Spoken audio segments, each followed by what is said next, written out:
Om.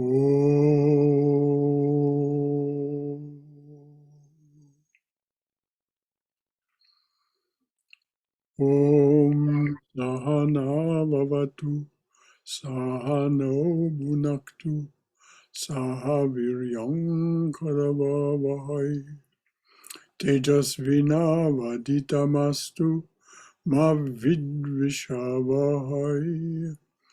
Om Shanti Shanti Shanti.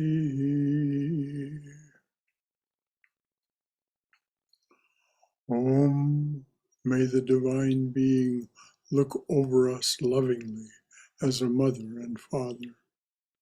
May the Divine Being support and nourish us as a mother and father. May we have the strength and skill to study together the art of spirituality. May no misunderstandings arise amongst us. Om, peace, peace, peace and beneficence be unto us and to all beloved beings everywhere, including those of the spirit world. So good morning again, everyone. Just this announcement. Thanksgiving will not be celebrated again this year with a gathering of the congregation. We continue on lockdown. The virus and its variants are still too great a danger. Of course, the chapel is open for your use. If there's no one else there, you needn't wear a mask. And the bookshop is open. It's a self-service bookshop, so you can come and help yourself to what you want. And of course, if there's any desire to have a private meeting with me, that can be arranged. Simply send an email, or if you have my cell phone number, call me on the cell phone, and we'll arrange that either by in person here at the monastery, or by Zoom, or by phone, as pleases yourself. So, are there any other announcements that I might have made that I did not? Okay. October has been a month, and I say has been a month because we're going to take a break from that on this next to last day of October and talk about something different than Jnana Yoga. But October has been a month for the study of Jnana Yoga or Advaita Vedanta. As a Jnana yogi, you practice discrimination, reason, detachment, and satyagraha, insistence on truth. The goal is freedom from limitation, moksha. Our teachers say that all limitation, all miseries in life are caused by seeing inaccurately. An earnest and persistent jnani may break through this misapprehension, which is called maya, and see only the divine presence everywhere, in everything and everyone.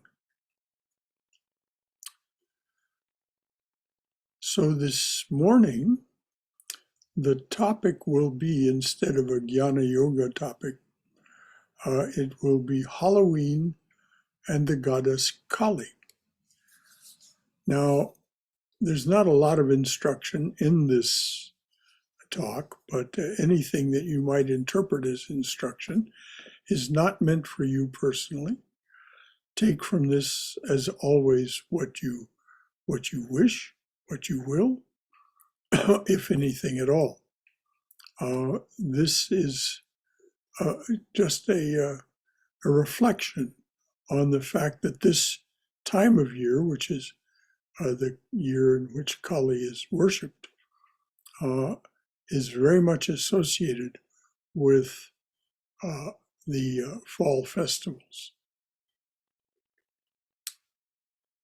So please just receive anything that you hear this morning in that spirit. Tomorrow will be Halloween, a contraction of All Hallows Eve. In Old English, hallow meant saint and indicates the Roman Catholic Church had incorporated an ancient Northern European tradition, Samhain, into its calendar of ritual observances. In the early 8th century, Pope Gregory III designated the 1st of November as All Saints' Day, honoring saints and martyrs. He also decreed October 31st as All Hallows Eve, a nighttime vigil of prayer and veneration. Now we'll see that this nighttime vigil, all-night vigil of prayer and veneration, is the Catholic Church's way of protecting themselves. They would gather in the church. The Catholics would gather in the church, the observant ones, and celebrate this nighttime vigil of prayer and veneration of the saints and martyrs. So this was a form of ritualistic protection practiced by the Catholic Church. We'll see why that's significant. Samhain means summer's end. In Northern Europe, the end of the light half of the year and the beginning of the dark half, which brought with it a need for, which was seen to bring with it a need for ritualistic protection. This morning, we'll take a journey through the ages,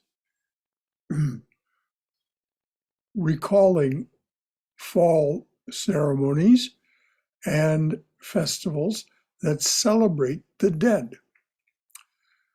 This will include a review of mythologies and artistic expressions that lead directly back to the goddess Kāli.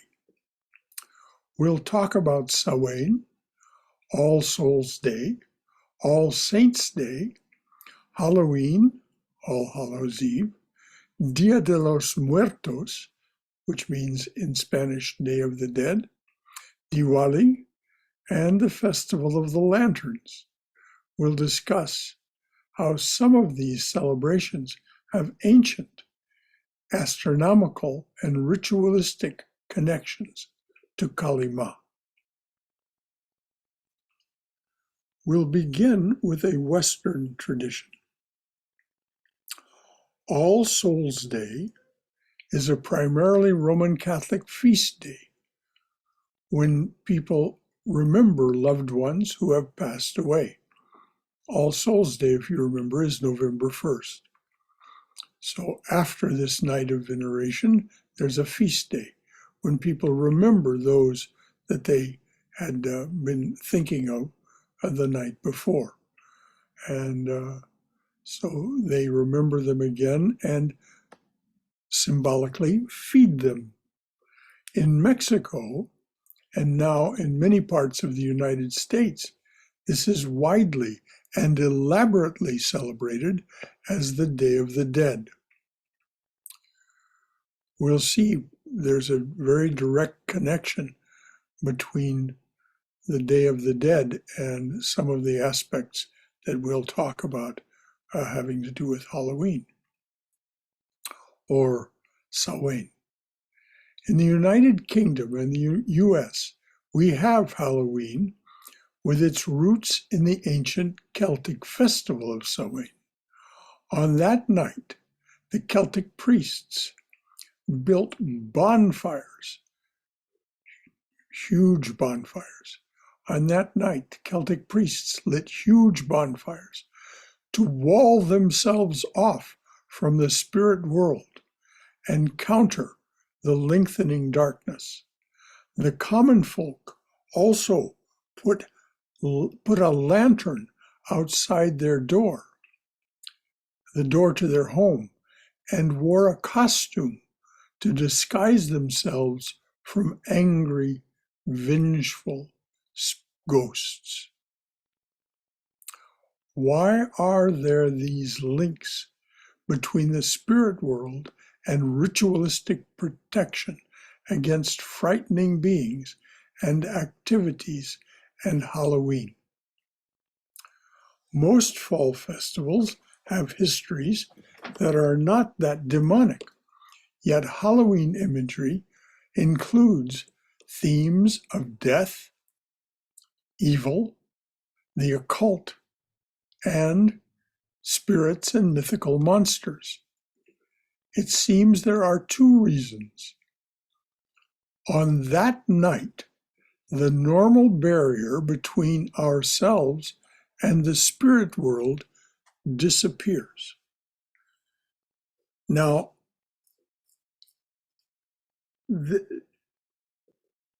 this business of celebrating it on October 31st is not, as you may remember, Diwali started this year on October 24th.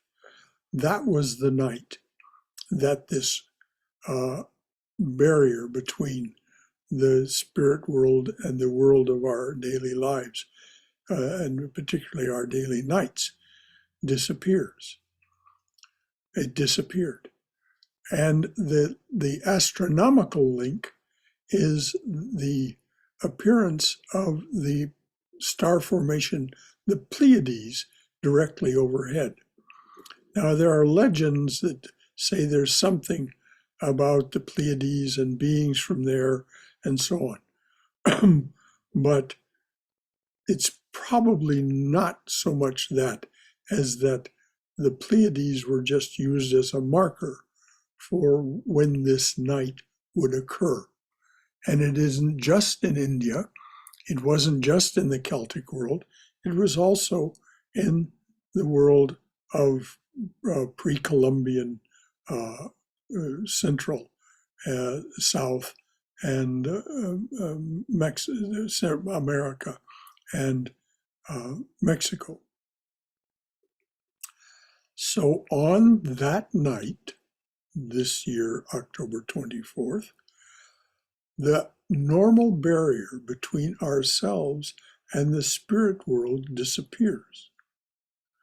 The second link to Halloween, rooted in Samhain, is that the Celts practiced human sacrifice.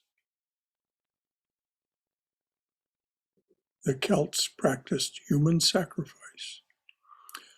This was normally done as a punishment for criminals. They would sacrifice these criminals to the terrible form of the goddess that they worshipped.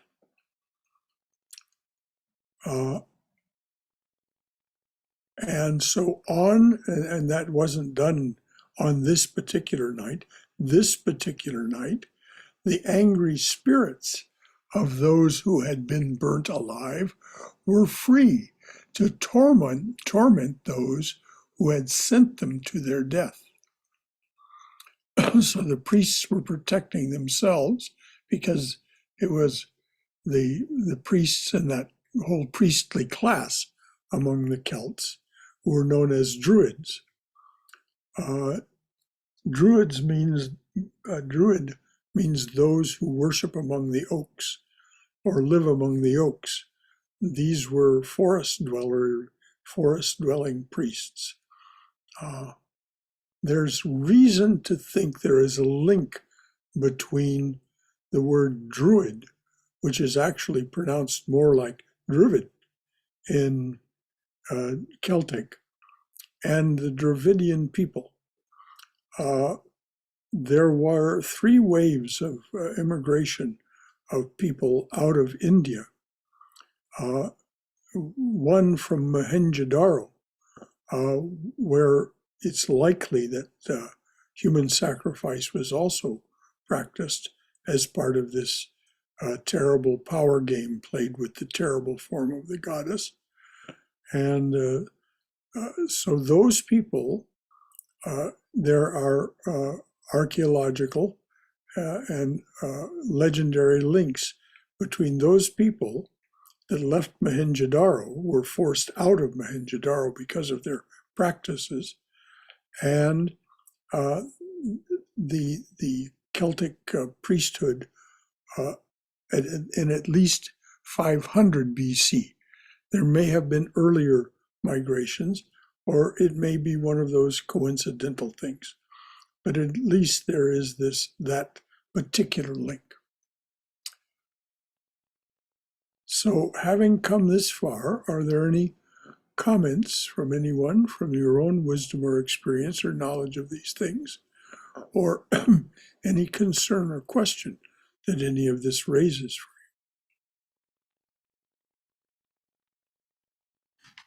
I just think it's interesting, very interesting, how all of the things that humans in different cultures and different historical periods come up with and are inspired and influenced by what's around them, and how to have these different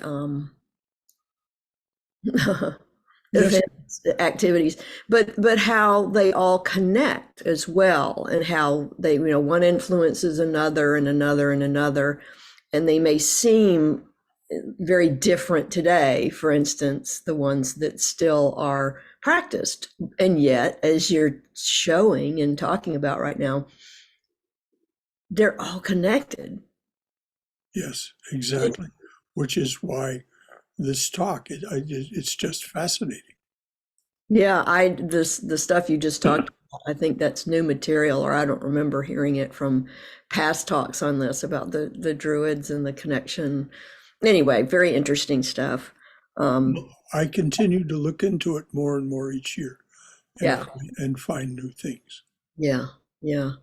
I'm reading right now Barbara Brown Taylor's Holy Envy, which, all that book, it's just amazing book. All that talks about is how, religions, this groupiness we have. She actually uses that word where, it's this sort of human thing to want to be part of a group, but our group and your group, and how, religions, so many people, we tend to see others as other. We talk about this all the time. Yes. But what we're talking about today is just another example of how, nope, because what we do in our group, we didn't make it up. We got it from somewhere else, from many sources that have come together, and we are creating this universe right now. Exactly. Creating and transforming it. Yeah, yeah, That's what we'll talk about next week, is the transformation. yeah. So anything else from anyone? Thank you, Cindy. That was right on. All right. As we know, black and orange are the Halloween's traditional colors. Black and orange are Halloween's traditional colors. The reason is they are associated with darkness, the black, and with night and fire. These things are also associated with Kāli. We can already hear a whisper of Kāli's terrible forms and the colors associated with her, which are, in fact, black and red, or red-orange. So Samhain, now Halloween, seems to have originated at least 2,000 years ago in the Celtic cultures of northern Europe. It also existed, of course, in northern England and the Scottish and Irish Isles. Druids, the priests of these cultures, celebrated their new year on November 1st. In other words, the day after this terrible night. This was the beginning of the new year. So Samhain, the end of summer, and the harvest season, and the lengthening of a cold, and the beginning of a cold, dark winter, these were all naturally associated with death. Harvest is the death of the plants that gave the harvest, the fruits of the harvest. And of course, a cold, dark winter in Northern Europe at that time, there was a lot of death that happened in the wintertime. According to legend, Druids believed that on the night before November 31st, the night before November 1st, October 31st, wicked souls or spirits, which had been condemned to live in the bodies of animals during the past year, were free to roam about, that in the darkness, human beings were surrounded by spirits, ghosts, witches, and wicked fairies and elves, which could harm them. Cats especially were thought to be people who, as punishment for their deeds, had been reincarnated in that form, particularly those people who had been sacrificed as human sacrifices, burnt alive. They were said to reincarnate as black cats. So that's why witches, ghosts, and cats are part of Halloween's imagery today. On the night of October 31st, Druid priests offered sacrifices to the gods. Now, this was in the earlier times. It was human beings as well as animals. But after the Romans conquered them, this changed to where they only sacrificed animals and the fruits of the harvest. So on the night of October 31st, Druid priests offered sacrifices to their gods. Their summer's end festival included huge bonfires. Bonfires is a contraction of the word bone fire, in which the burned bones of the sacrificed are found. Bonfires. Animals and the harvest plenty were burned to propitiate the other world spirits, asking for protection during the bitterly cold winter to come. And by the by, just remember that this persisted right into the Middle Ages, even though the Druids had been suppressed by the Romans as a priestly class. The Little Ice Age started in 1300 and ended as late as 1800 in most places. Now, the Little Ice Age made Northern Europe a very... Excuse me, Rajiv, you have your mic open. The Little Ice Age made Northern Europe a very, very cold place during the winter indeed. And it shortened the growing season. As the night of Samhain fell, people dressed in symbolic costumes, a form of magic meant to avoid being recognized by roaming spirits. The costumed person hoped they would be mistaken for a fellow spirit and not attacked.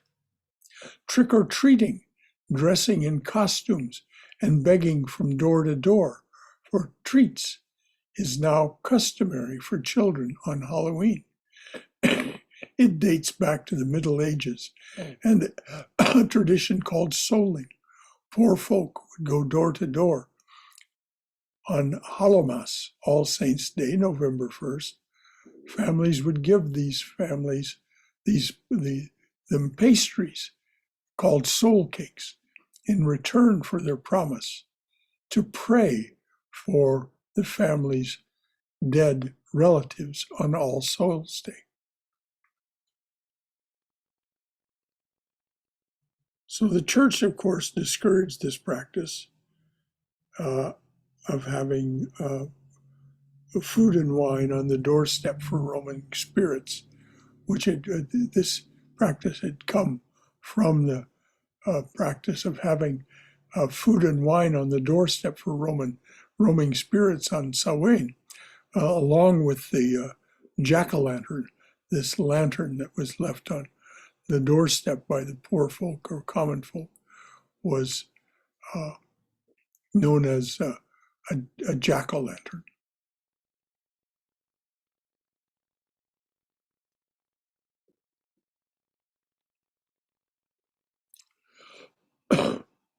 Souling may have originated in Ireland, this soul cake business may have originated in Ireland and Britain, although similar practices for the souls of the dead are found as far south as Italy. The carving of jack-o'-lanterns springs from the souling custom of giving of carving turnips into lanterns on the day of Samhain.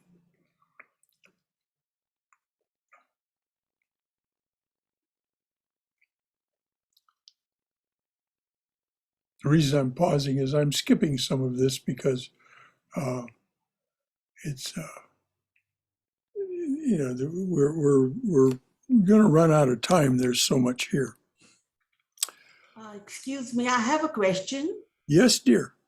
I'm just a bit confused about the connection between the Dravidians and the Druids, because as to my understanding, the Dravidians had dark skin, but the Irish people are very light skin. Oh, these immigrations took thousands of years, dear.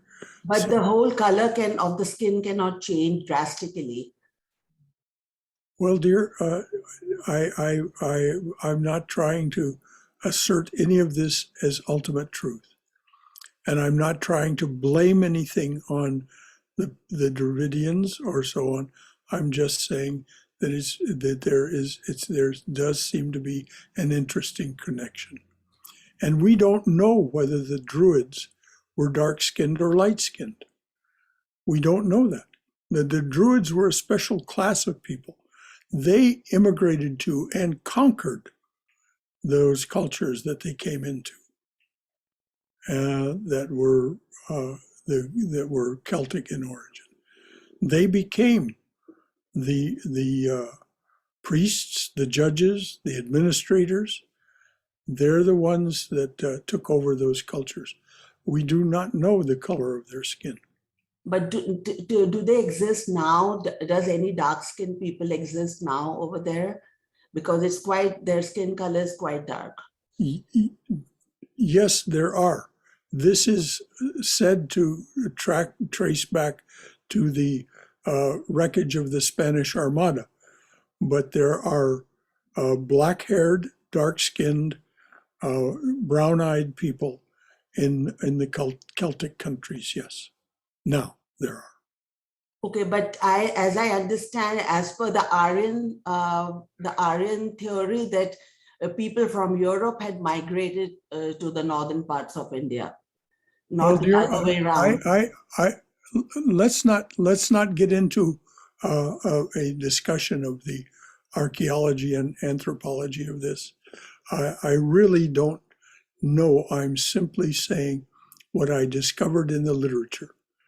These are not things that I know of my own experience or knowledge.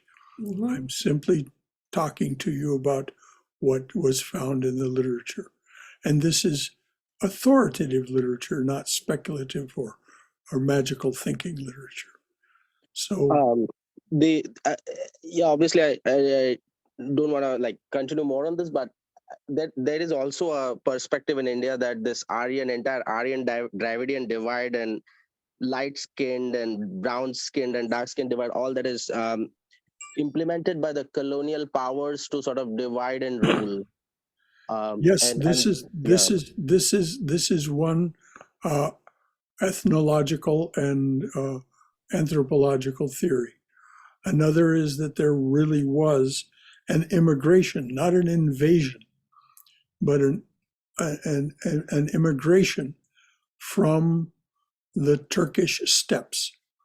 There is reason to think that things that are in the Vedas indicate an origin on the Turkish steppes. This is, again, authoritative research by PhD folks. But I really don't want to get into a discussion of Indian and European ethnology and history here. Otherwise, we just spend the morning on that and not discover all of these other things that are. So can we leave that be, Rajiv? Is that all right? yes. Okay. Anything else from anyone about what we've been discussing? I don't mean to shut everyone up. I just don't want to discuss the ethnology of all this. This is why the caveat at the beginning. This is not meant to persuade you to anything. This is merely meant as information. You may take or reject it as you see fit. Yeah, true. Okay. Other festivals of the dead. Many cultures hold a festival of the dead, lasting up to 3 days at the end of October and the beginning of November, in honor or recognition of deceased members of the community.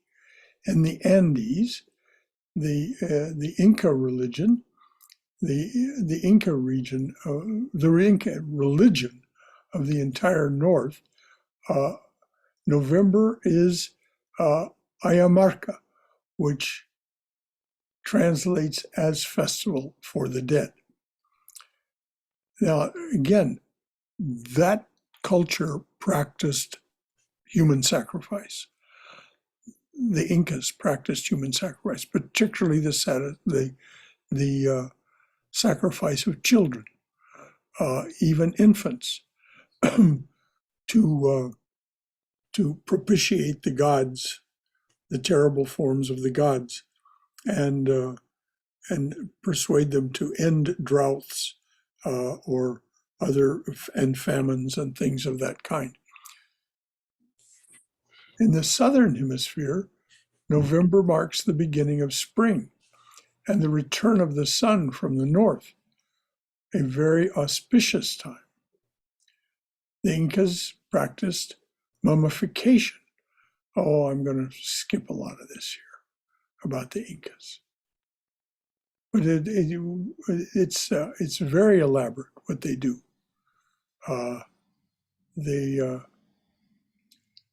So I'll just read this last. Ceremonies, some very elaborate, using fire and going deep into the night, are led by the local village shamans, which are called yatiris. I actually witnessed this. This is, and it was very elaborate and lasted the night long. And it was this same idea of there was the barrier between the spirit world and the world of our everyday reality, particularly our reality at night. And this very much featured fire. And they did, rather than creating a wall of fire as the Celts did, or as appears in Diwali. They lit torches and made complicated patterns that were meant to ward off the influence of the demonic. So in Mexico, this is known as Dia de los Muertos. It means the Spanish means Day of the Dead. It's celebrated each year in Mexico and wherever a community of Mexican descendants is found.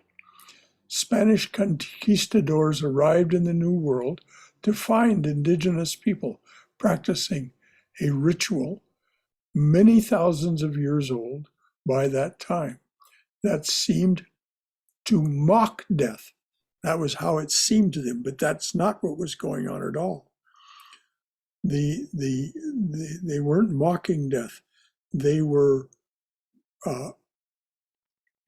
acknowledging the power of death and this night when the Pleiades were directly overhead as the night that the spirits of their dead relatives, particularly those children that had been used as human sacrifice, could come back to them. And so this is the roots of this ancient indigenous practice. The Maya, the Aztecs, and other ethnic groups of that region saw death as the extension of life, a passage to a new world. And this was in fact not a mockery, but a celebration.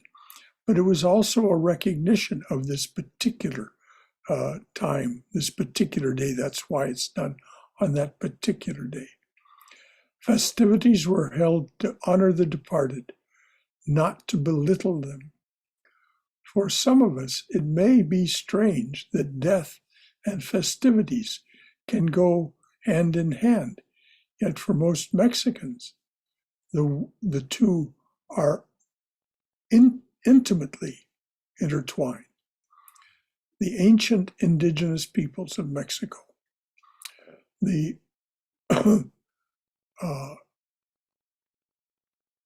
Nahuatl, the Toltec, the Otomi, these are the ancient peoples of Mexico before the Aztecs arose as the rulers, believed that the souls of the dead return each year to visit with their living relatives, to eat, drink, and be merry, just like they did when they were living.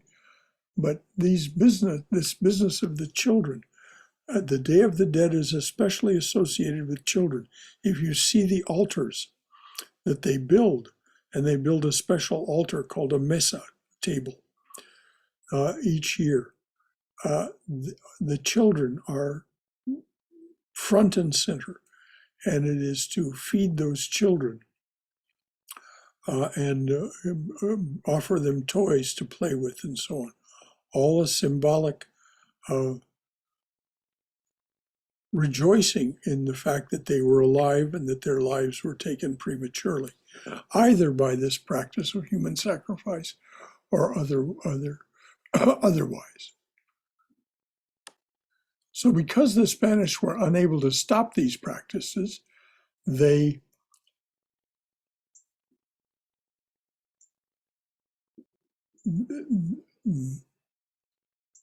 changed these festivals because the Catholics, the Spaniards, were unable to stop these practices. They changed them into the Festival of the Dead, All Hallows Eve, All Saints' Day, and All Souls' Day, as the Pope had decreed so many centuries before. Deceased children, called little angels, are remembered on these days, and colorful balloons adorn their graves.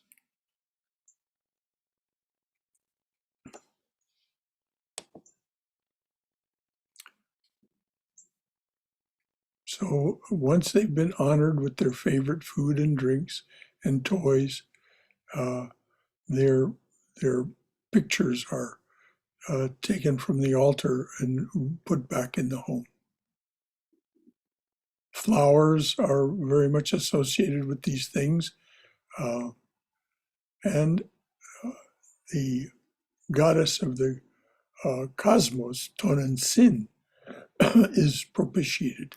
Now, Tonantzin means that's Tonan means the universe, Tsin means goddess, the mother of the universe. She has her terrible form as well as her benign form. So both of these are propitiated on that night.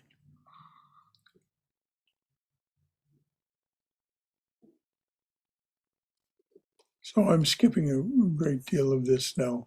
You can read it all in the notes if you want to know all of the details. I just posted a link, and I don't know if people can get to it or not, but it's a photo of this year's, my sister-in-law's community altar, Day of the Dead, Dia de los Muertos altar, and it's her ofrenda, which is offering, and she's been doing this every year in a public space, and friends and people can bring copies of memento, pictures and mementos, and put them on this altar for Dia de los Muertos, and it's become quite a thing in their community. And this is at its beginnings. If you can see it, I posted it in the chat, just for people who maybe have not seen one before. They are always elaborate. They are always very loving, and they are temporary altars. Yes, also, you just mentioned flowers, and I was reading something the other day about how the primary flower is marigolds. Yes. They're also very important in Indian ceremonies and rituals and things. Yes, but marigold is the flower that is especially sacred to Tonantzin. That is the reason that marigold is very much a flower associated with this Dia de los Muertos. The color is also yellow, like it's like a lamp, like you light a lamp color. Yes, it is Mother's favorite color. Holy Mother's favorite color is yellow, and of course it has to do with light. It has to do with the light that is tinged. The color associated with the divine masculine, we see it very much associated with Shiva, is white. This is the pure light, not tinged by any creation. This is it's a very, very interesting mix of thinking that goes on about these flowers. So thank you, Cindy, and thank you, Rajiv. I'd just like to say a few words about the astronomical association of these worldwide fall festivals and rituals. The Virgin of Guadalupe in Mexico is said to have been a merging of Mother Mary with Tonantzin. Her celebration can be traced to a pre-conquest festival honoring Tonantzin at the winter solstice. And so we see the origins of the Catholic Church's Day of the Dead in the Nahua ritual known as the building of the binding of the years. The date in the calendar corresponds to November 1st in the Gregorian calendar. There's winter solstice or December 12th, and the Julian calendar corresponds to November 1st in the Gregorian calendar. Less than a quarter hour after the midnight of October 31st, November 1st, the star formation we call the Pleiades passes through the zenith above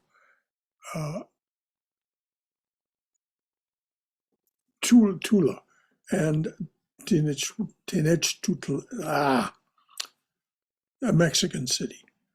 And then we find and there we find the link among all these worldwide observances of the honor of the dead, the Pleiades. Now, as I said, there are some legends that say that there are beings that visited from the Pleiades, but there's nothing reliable about that. The Cherokees, the Hopi, and so on have the Pleiades as a place that people visited from. So do the Lakota and Dakota. But let's get on to Diwali. Diwali is interesting. Diwali also is associated with this being of this Pleiades directly overhead. The Pleiades in India fall festivals, and in Mexico corresponds with, am I saying this right? Jantar Puja, a celebration of the spirits of winter rice held in November by the Bengal Santals. The Santals call one of their sub-tribes by the name of the Pleiades, Saren. Hindus in the west of India, who trace their descent from another goddess, Amba, which is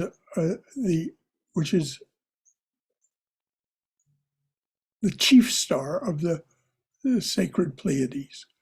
So there is this right in the mythology and ritualistic and artistic expression of India. The great Hindu star festival, Diwali or Deepavali, meaning a row of lamps. Now this row of lamps, it was originally a wall of fire, a row of lamps, a wall of fire, to protect the house against the spirits who were roaming about on this night when they were free to. This was the original meaning of that row of lamps. It was to protect the house. And there was a row of lamps all the way around the home, if the home could afford it, but certainly before the door or entrance to the home. And that persists. So this is the roots of this Diwali celebration, in this protection, ritualistic protection. And this is not, again, something, this ring of fire, or row of fire, is not restricted to India. In the stories of the Baal Shem Tov, where the stories told of this great Jewish saint of the 19th century, who was, among his other, because of who he was a great yogi. At one time, I don't remember a date associated with this, but it could have been this particular date. He told his disciples to gather around him in a circle, and the roaming spirits that were going to attack them, he created a ring of fire around them that these spirits could not cross. So this is the root of the row of lamps, or Diwali.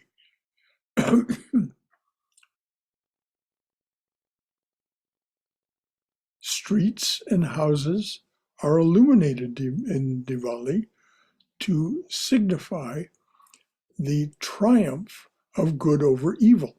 Of course, this includes the defeat of Mahisasura by Mother Durga. It includes the triumph of Rama over, and this is in various parts of India. Each of these is emphasized. The triumph of Rama over Ravana, the triumph of Krishna over Kamsa. All of these are, and if you remember, these are associated with the end of particular yugas. The end of the Silver Yuga, the Silver Age, was Rama's triumph over Ravana. The end of Krishna's, the end of the Bronze Age, or the age over which Krishna was the presiding deity, it was the defeat of Kamsa and others, of course. But there's always this association with the triumph of good over evil. So lamps are kept on all night. And then there's also firecrackers now, since firecrackers were invented. I suspect before firecrackers were invented, they made other forms of loud explosive noises, like banging on tin pans and things like that kind. But this is because these dark spirits are frightened away by loud, explosive sound. It's one of the reasons that you hear in a temple during arati. If you've ever been to a Hindu temple during arati, the noise is deafening. The noise is deafening, and it has to do particularly in the night pujas of Kāli puja and Shiva Ratri at midnight. The noise is just overwhelming, with things, bells ringing, cymbals being played, but also things being banged on. So this is a way to ward off the darkness, ward off the evil spirits. So firecrackers are are set off to drive away evil spirits.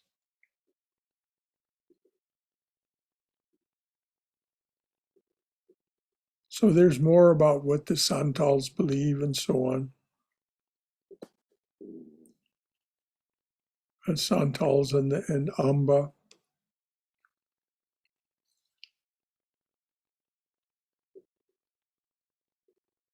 You know, this human sacrifice at this time of year, if we remember, Passover is celebrated. What is Passover?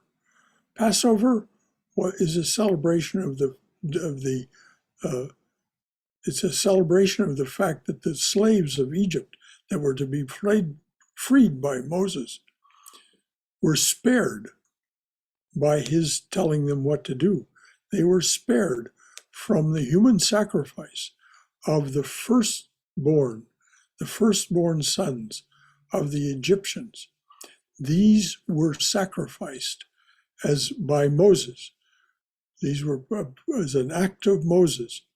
This is the last of the great cataclysms that he brought upon Egypt, to bring the Egyptian priests to their knees and cause them to tell the Pharaoh, let these people go, let these people go.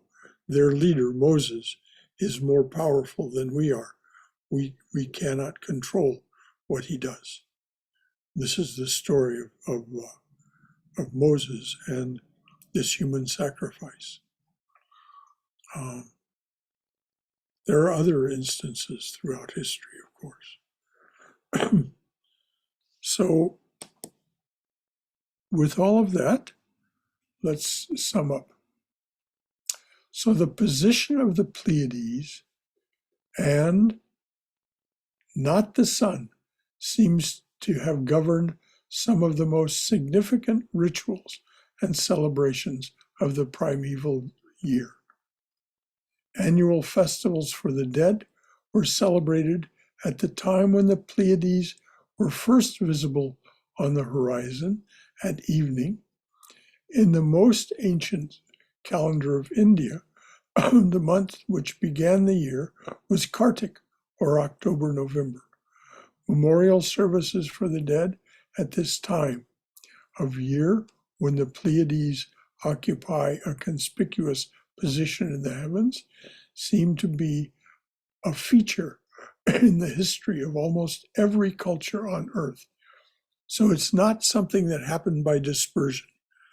This is not something that was brought from India elsewhere, because it existed in the Western Hemisphere, where in those days the likelihood of dispersion, as the anthropologists call it, was not likely. It was simply something that the shamanistic knowledge, the knowledge of things subtle and occult, came to be this came to be known. So the Pleiades and their conspicuous position in the heaven seem to be a feature in the history of almost every culture on Earth, from remote antiquity even to the present day. The universality of social and spiritual customs linked to this distant group of 7 stars may well be considered as one of the most remarkable facts in the astronomical history records.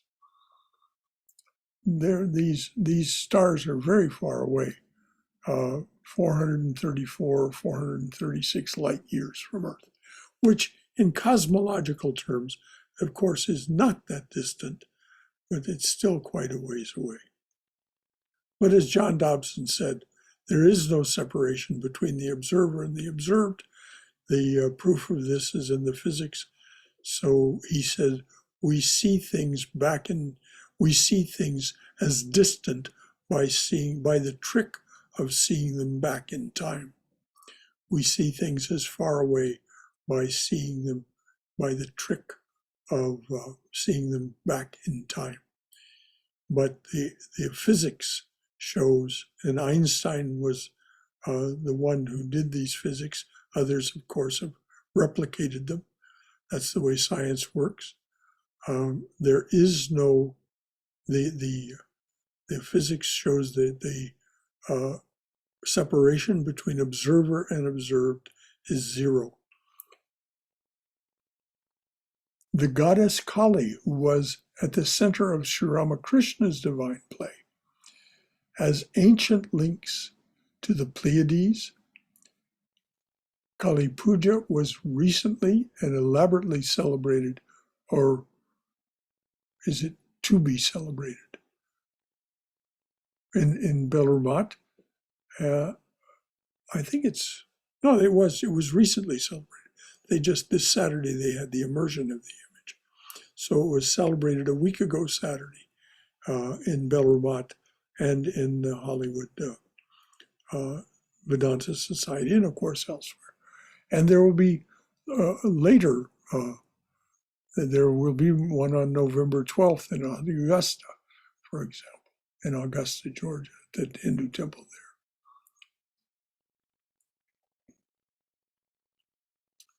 Ma Kali's daughter festival, our Hallowe'en, I'm just calling it that myself, with its traditional ties to the Pleiades through its connection to Samhain, will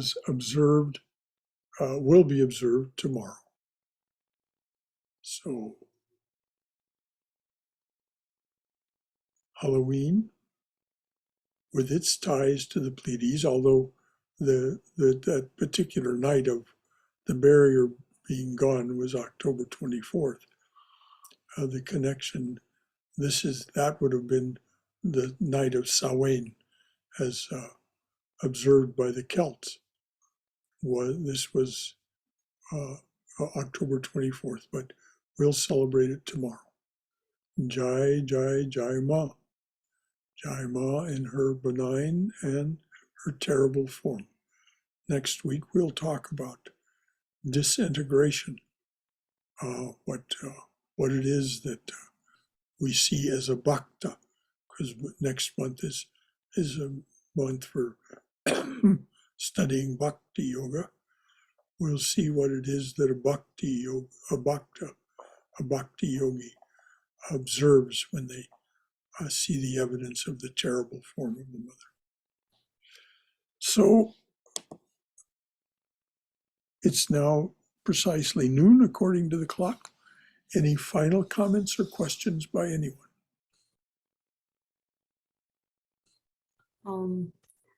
I'm sorry to say I'm not very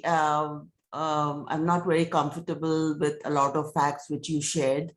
I'm a Vedic student for quite some time. I've been doing research, and some of the facts doesn't seem right to me. So, but that's to my knowledge, what I know.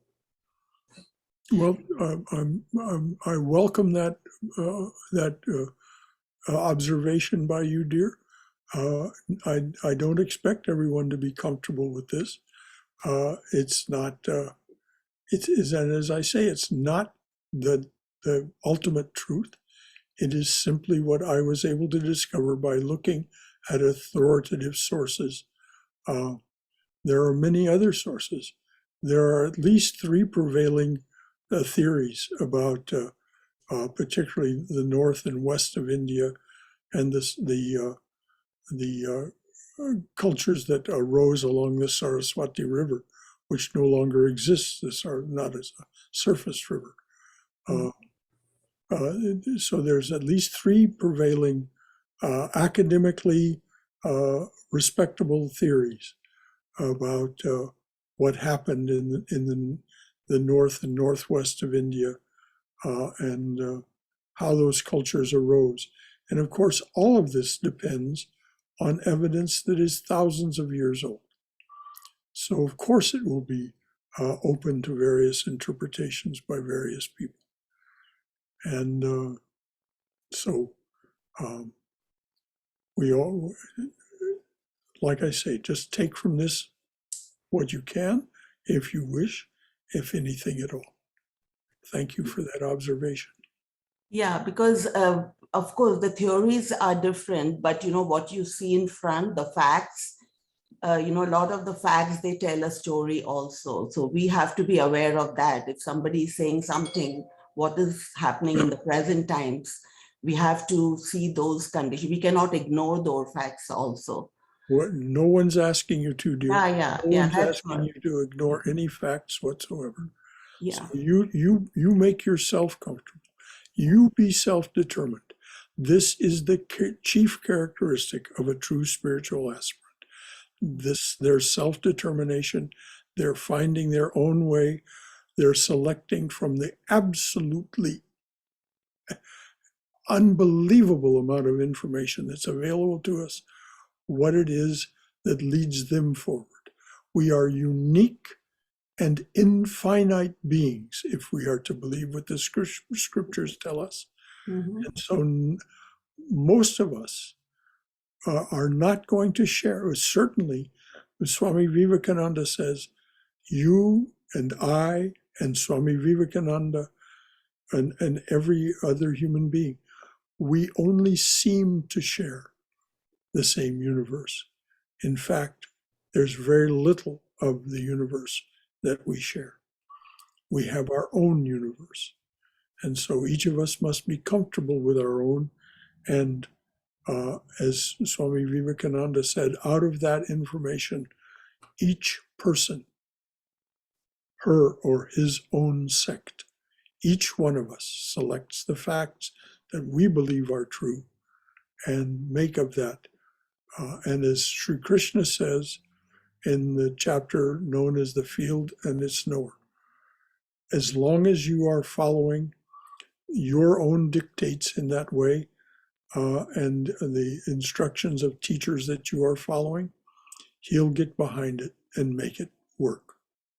That's what he says at the end, or I'm sorry, in the middle of the of the chapter, The Field and Its Knower, which is one of the longer chapters of the Gita. Yes, thank you very much.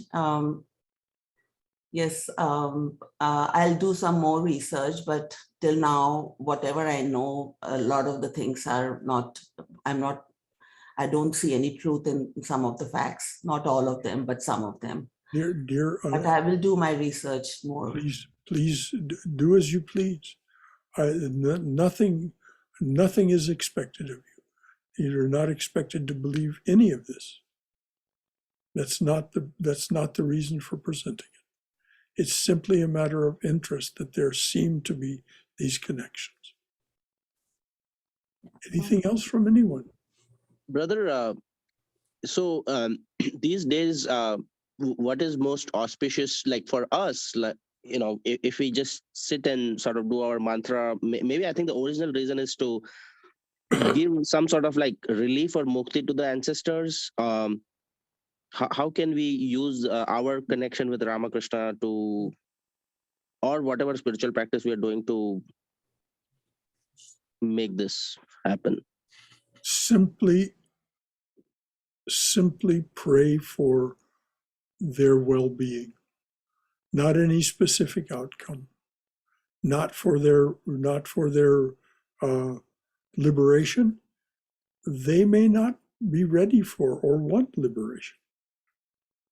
So we simply pray to the divine being, thy sweet will be done. Thy sweet will be done. And we don't know enough. It's like Swami Prabhupada said about those people who are in pain and suffering.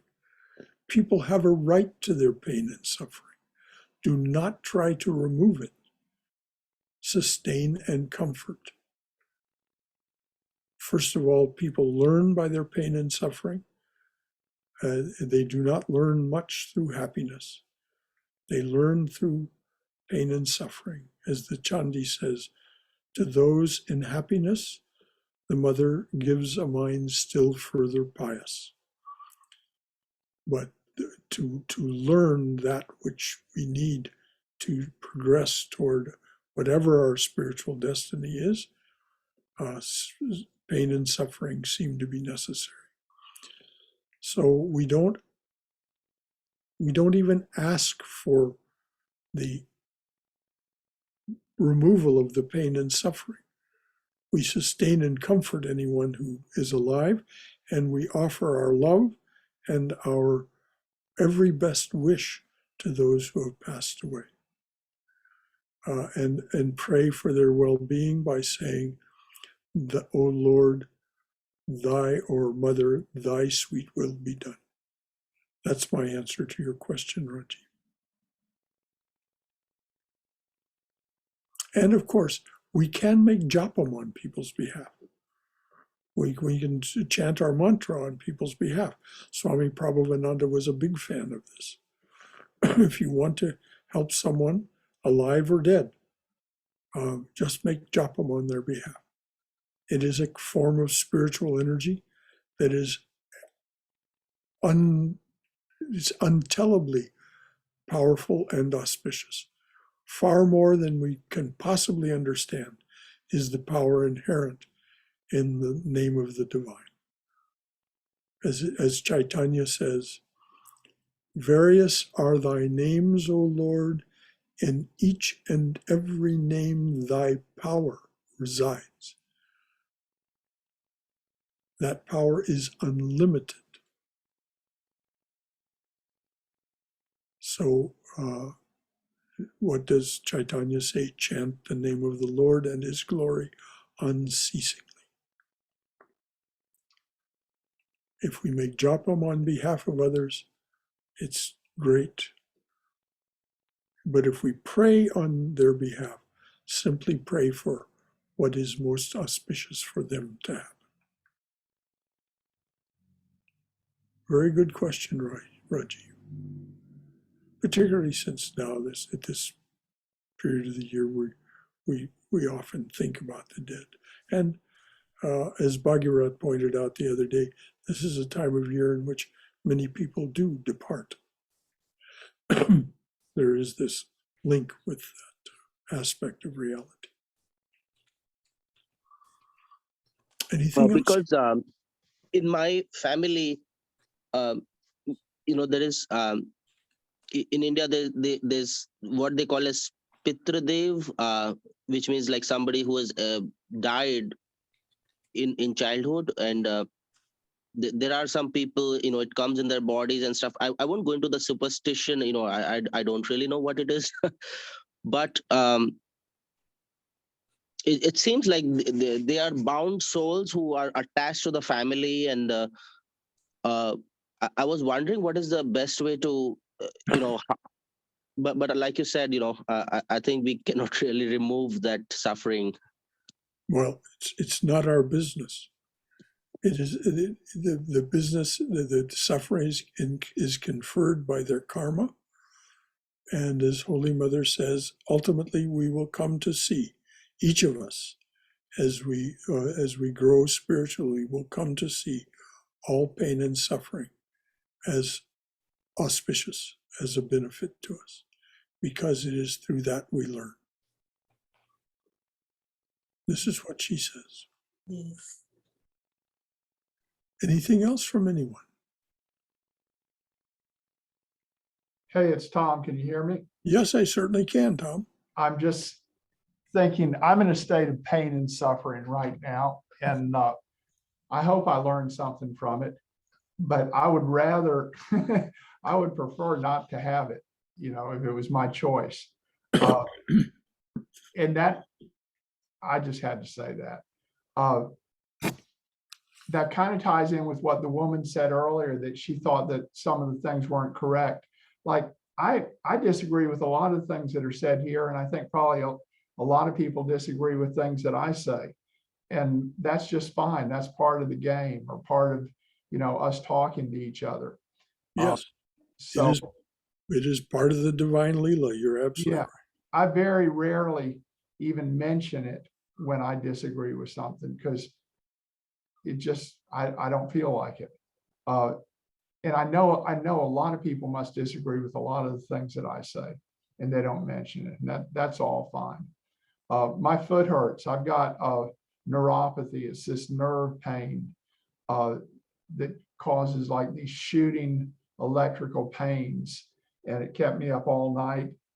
And so I hadn't slept, and I have shooting pains in my foot, and I'm suffering. And I hope I learned something from it. But it's kind of a relief just to say it here online and have a bunch of people listen to it and me get to say. Well, and be empathetic. That's one of the wonderful things about this gathering. There's a lot of empathy that will flow toward you, Tom. I feel it here.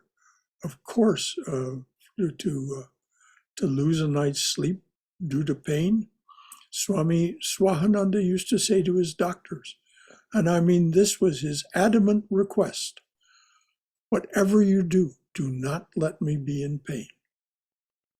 Because pain is an almost unavoidable distraction. A yogi can manage to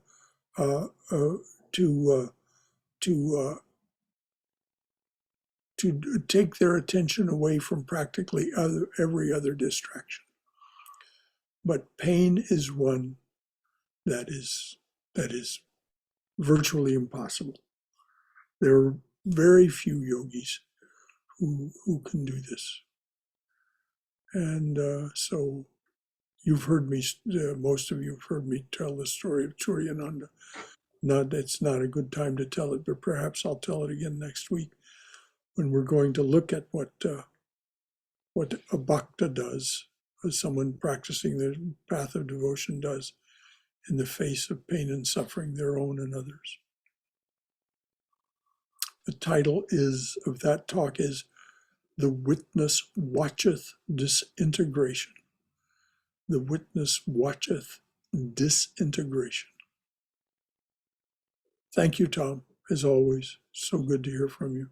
Thanks for listening. I'd like to offer you some comfort and sustenance, Tom. Okay, I'll take it. Okay. Okay. I also wanted to say, kind of tailing on this conversation, I believe in science and I believe in mystery. And they're both as real can be to an embodied being like myself. To me, science is human beings using the best of their minds and the best ways to look at things from different angles and weigh and measure and verify. But whatever science knows right this moment, or any kind of research, is just what we think we know at this moment based on all the limitations we're working with, our brains, information available, et cetera, et cetera. Thank you, Cindy. This is awesome And and necessary, but mystery. You know, when we get uncomfortable, when we hear things, it's because it's saying, no, what you think you know is not right. And we don't really know. And uncomfortability is a good thing because we would not progress without it as individuals or as a species. That's all. Thank you, Cindy, for all of that. And what you said about science, the James Webb Telescope and the findings of that telescope are about to turn astrophysics and the Big Bang Theory and all of that, they're about to turn it completely upside down.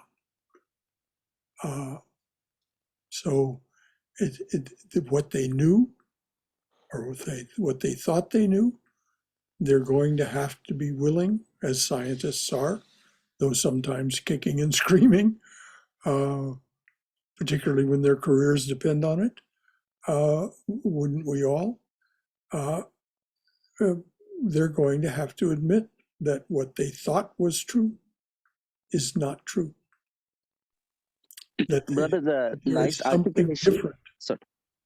Yes, Rajiv. So if I had to articulate it, the yogi's science is mystery to human, and human science is mystery to monkeys. But not all human mystery is like, there is part of human mystery that is like partly the yogi science and partly humbug. So we can't really, I don't know. That's all. And yet Scrooge was absolutely adamant, based on his fears and doubts, that Christmas was a humbug until the three spirits proved to him otherwise. And so this is we must be willing. And what did Scrooge sing the next morning? I don't know anything. I never did know anything. I don't know anything on a Christmas morning. As the Baal Shem Tov said, I mentioned him earlier, the Baal Shem Tov said, it is the achievement of a lifetime to understand that one is common and unlearned. And St. Catherine of Siena said, we know nothing until we know everything. And knowing everything is not something of the mind. It is something beyond mind. Left and right. Brother Shankara? Yes, dear. So good to hear from you. Just a couple of things. One is to Tom, that I can never disagree with him because he's so upfront and honest in all his comments. And I do empathize with him and hope he feels better.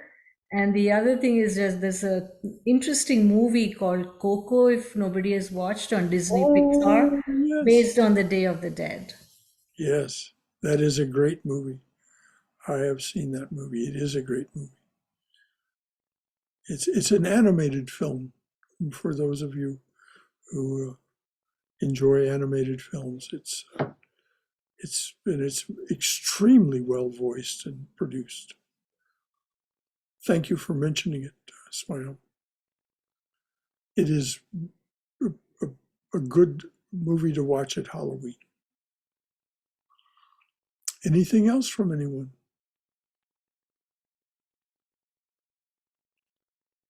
All right.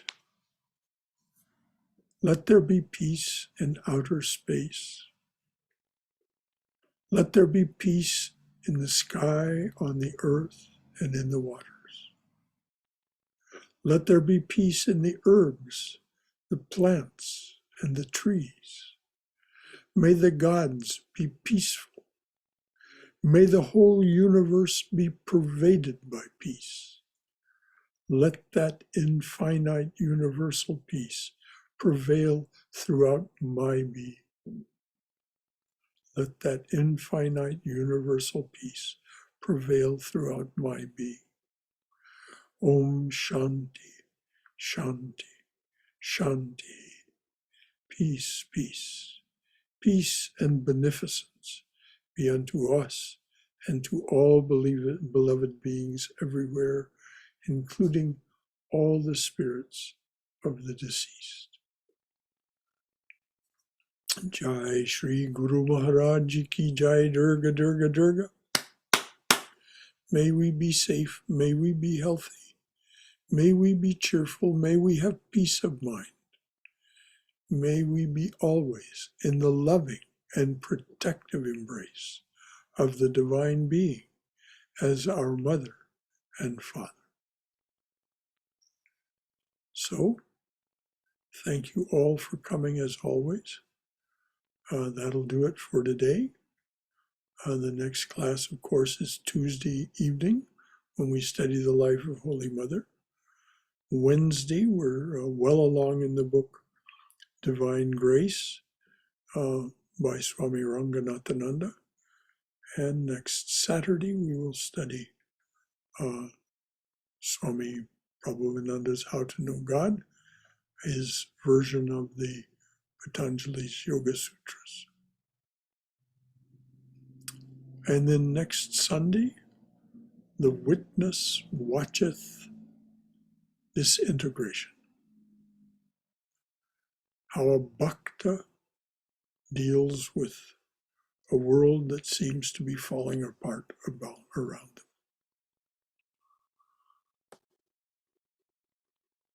All right, dears. Happy Halloween! Happy Halloween. Thank you. Happy Yes. Halloween, Brother Happy Shankara. Halloween. Happy Halloween to everyone. Yes. Let there be no long-faced religion here. This is what Swami Prabhupada would say.